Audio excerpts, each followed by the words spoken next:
तो स्वागत है आपका एक नए क्लास में। पिछले क्लास में हम लोगों ने पढ़ा था प्रिपरेशन ऑफ एल्केन और जिसमें हम लोगों ने पढ़ी थी वुड्स रिएक्शन, जो बहुत इंपॉर्टेंट रिएक्शन है। दूसरी जो बहुत इंपॉर्टेंट इसकी प्रिपरेशन है वो है कोल्बे रिएक्शन। मेरे भाई सबसे पहले तो आप ये समझ लो, ये मत डरो कि मेरे भाई सिलेबस बहुत है, कैसे होगा, ऐसा कुछ भी नहीं है मेरे भाई।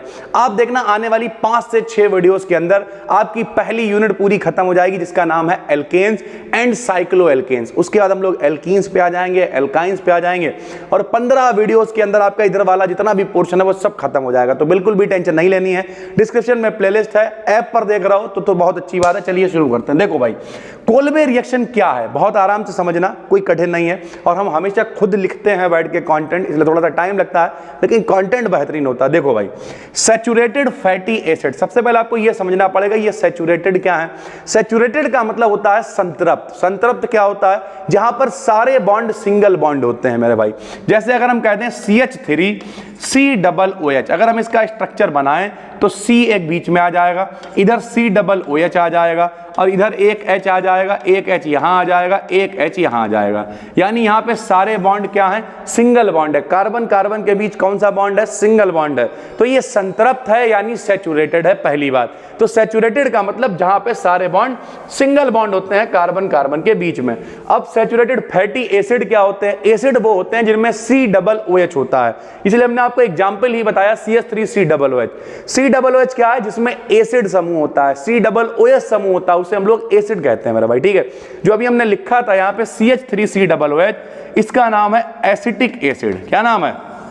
एसिटिक एसिड, जिसे आप सिरका कह सकते हो, एथेनोइक अम्ल कह सकते हो, विनेगर कहा गया भैया। तो देखते हैं भैया क्या है यहाँ पे लिखा हुआ, सैचुरेटेड फैटी एसिड। जितने भी सैचुरेटेड फैटी एसिड्स होते हैं ब्रैकेट में हमने लिख दिया इसलिए कार्बोक्सिलिक एसिड। कार्बोक्सिलिक एसिड किसे कहते हैं? जहां कहीं भी COOH मेरे भाई होता है उसे हम लोग कार्बोक्सिलिक एसिड कहते हैं। ठीक है, कि सोडियम पोटेशियम सॉल्ट। अब यहां पर देखिए थोड़ा सा खेल है कि जो कार्बोक्सिलिक एसिड है उसे नहीं लेना है, उसका सोडियम या पोटेशियम सॉल्ट लेना है।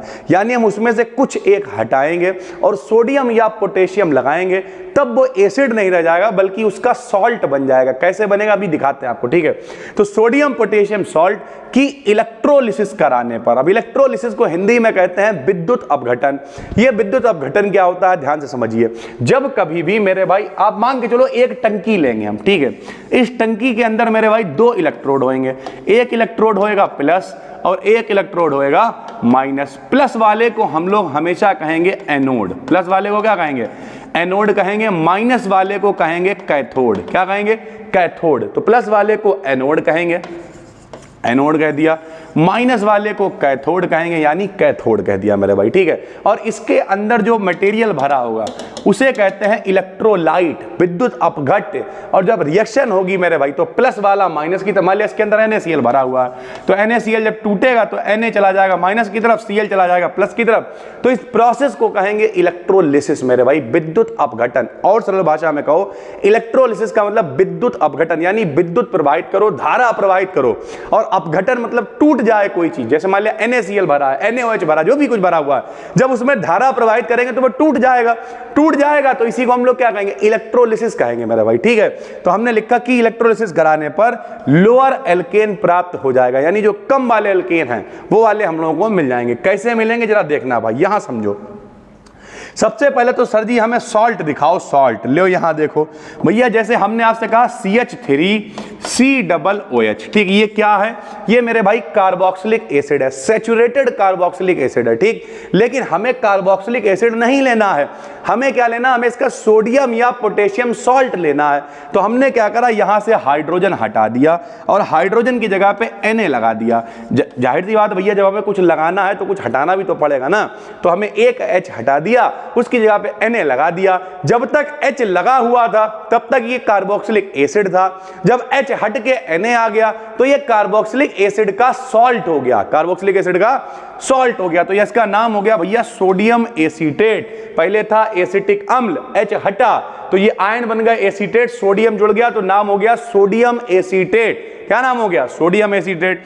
अब सोडियम एसीटेट भाई टूटेगा, ठीक, सोडियम एसीटेट जब टूटेगा तो क्या बनाएगा?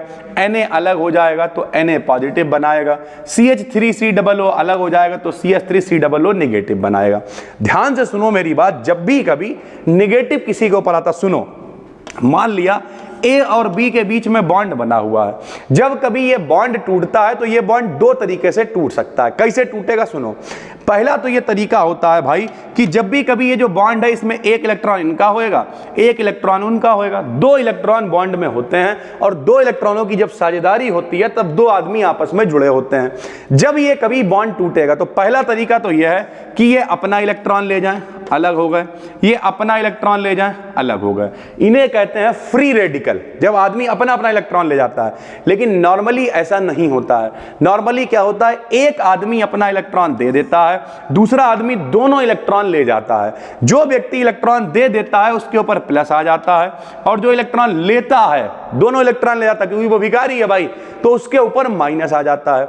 उसी तरीके से जब यहां पर देखिए मेरे भाई CH3COO Na टूटेगा तो एक आदमी इलेक्ट्रॉन CH3COO नेगेटिव दोनों इलेक्ट्रॉन ले आएगा तो इसके ऊपर आएगा माइनस और हमने यहां पे दोनों इलेक्ट्रॉन दिखा दिए, देखो ये, और Na वाले ने दे दिया तो Na के ऊपर क्या आ जाएगा, प्लस आ जाएगा।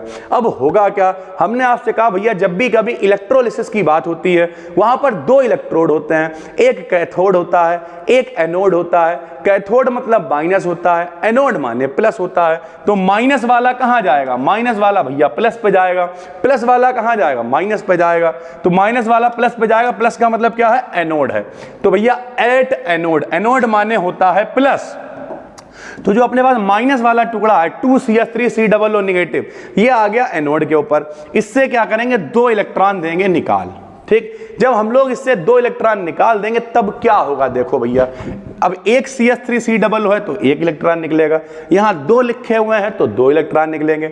इनके पास थे कितने, दो इलेक्ट्रॉन थे, एक चला गया, यानी जब चला गया तो इनके ऊपर माइनस क्यों आ रहा था, इनके ऊपर क्योंकि इनने किसी का इलेक्ट्रॉन ले रखा था तभी माइनस आ रहा था ना। लेकिन अगर ये वाला इलेक्ट्रॉन इन्होंने निकाल दिया तो अब क्या, अब तो जो अपना इलेक्ट्रॉन लेके बैठे हुए हैं तो लो भैया अब ये हो जाएंगे फ्री रेडिकल। क्या हो जाएंगे, फ्री रेडिकल। हमने क्या कहा, अपना अपना इलेक्ट्रॉन ले जाओगे तो फ्री रेडिकल कहलाओगे, अपना इलेक्ट्रॉन लेके बैठे रहो।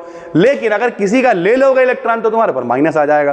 तो अभी तक ये दोनों लेके अलग हुए थे तो इसलिए इनके ऊपर माइनस था। जैसे ही इन्होंने जो लेके लेने वाला वापस करा, बोले हटो नहीं चाहिए यार, हमें माइनस आने लेके नहीं बैठ पाएंगे। एक तो हमें जो है, हम गरीब आदमी हैं, हमें जो है लस्सी पिला रहे, ऊपर से हमारा फोटो खींच के इंस्टाग्राम पे डालोगे तुम, नहीं हमें नहीं चाहिए तुम्हारा, ले जाओ लस्सी ले जाओ, वो वाला मामला। तो इन्होंने क्या करा, अपना एक इलेक्ट्रॉन दे दिया और अब ये आ गया क्या, फ्री रेडिकल हुआ। ठीक भाई, उसी तरीके से अब जब ये फ्री रेडिकल बन गया तो दो फ्री रेडिकल है ना मेरे पास, एक CH3COO एक और CH3COO।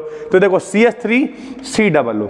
ठीक, अब क्या किया, ये वाला जो बॉन्ड था ये भी बॉन्ड टूट गया। जब ये बॉन्ड टूटा तो दो CH3 थे एक साथ आ गए और जो CO2 था, CO2 का मतलब कार्बन डाइऑक्साइड, तो दो CO2 अलग हो गए मेरे भाई। और इस तरीके से हमें मिल गया एल्केन। एल्केन का नाम क्या है, दो कार्बन है तो एक माने मेथेन, दो माने एथेन। तो चाहो तो इसका नाम आप एथेन लिख सकते हो और चाहो तो इसका नाम आप एल्केन लिख सकते हो। ठीक है भाई, चलो कैथोड पे क्या होएगा, जो दो Na बचे हुए थे प्लस वाले वो जाएंगे माइनस पे। माइनस कौन है, कैथोड माइनस है।